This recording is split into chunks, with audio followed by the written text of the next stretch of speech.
CITU राज्य committee के आह्वान पर पूरे प्रदेश के अंदर हिमाचल प्रदेश में CITU के द्वारा मोदी सरकार की नीतियों के खिलाफ ब्लॉक जिला मुख्यालयों के स्तर पर अधिवेशनों का आयोजन किया जा रहा है। और इस उपलक्ष्य पर CITU राज्य कमेटी ने एक घोषणा पत्र बनाया है जिसको मजदूरों का घोषणा पत्र नाम दिया गया है। इस घोषणा पत्र को भी जगह जगह जो है हम उसका विमोचन कर रहे हैं, उसको रिलीज़ कर रहे हैं, मजदूरों के बीच में जा रहे हैं, उनसे वार्तालाप कर रहे हैं, बातचीत कर रहे हैं और मजदूरों को ये अपील कर रहे हैं कि जो 18वीं लोकसभा के जो चुनाव होने वाले हैं उसमें भारतीय जनता पार्टी और मोदी सरकार जो है उसको करारा जवाब दिया जाए, उसको इन चुनावों में हराया जाए। क्यों हराया जाए? क्योंकि पिछले 10 वर्षों में इस देश के अंदर जो कुछ हुआ है वो हमारे देश के लिए, लोकतंत्र के लिए बहुत बड़ा खतरा है। लोकतंत्र हाशिए पर है, तानाशाही बढ़ रही है।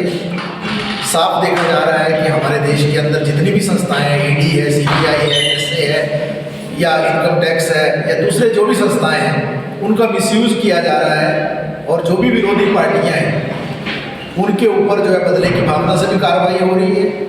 और दूसरी ये जो मोदी सरकार की गलत नीतियों की जो भी आलोचना करता है, कोई आम नागरिक भी या कोई संगठन भी, उसके नेताओं को या उनको जेलों की सलाखों के पीछे ठूसा जा रहा है।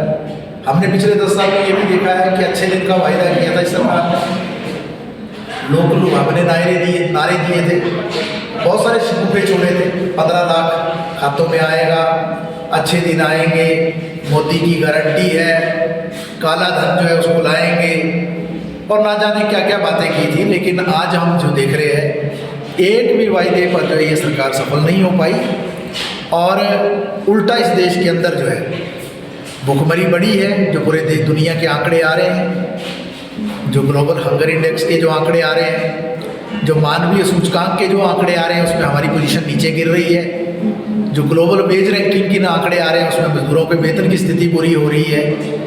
और हम ये भी देख रहे हैं कि जिस तरीके से कोविड काल में जो प्राइवेट कंपनियां हैं स्वास्थ्य महकमे के अंदर, उनके साथ भी जिस तरीके की मिलीभगत की, चुनावी बॉन्ड में, इलेक्टोरल बॉन्ड में जिस तरीके की उगाही की इन्होंने की, हिमाचल प्रदेश में भी उसके छींटे पड़े। जो हमने धौलासिद्ध और सुन्नी डैम परियोजना में देखा कि वहाँ करोड़ों रुपए का लेन देन हुआ, पूरे देश के अंदर सरकारों को डिस्टेबलाइज किया गया, जो संघीय ढांचा है राज्यों के अधिकारों को कुचला गया, केंद्र सरकार ने अपनी मनमानियाँ की, जो पार्लियामेंट है उसको धत्ता बताकर जो है एडमिनिस्ट्रेटिव ऑर्डर्स या कैबिनेट के जरिए जो पूरे लोकतंत्र को हाशिए पर धकेला गया। मजदूरों के 44 श्रम कानूनों को ख़त्म करके 4 लेबर कोड बनाए गए, किसानों पर हमला लगातार किया गया।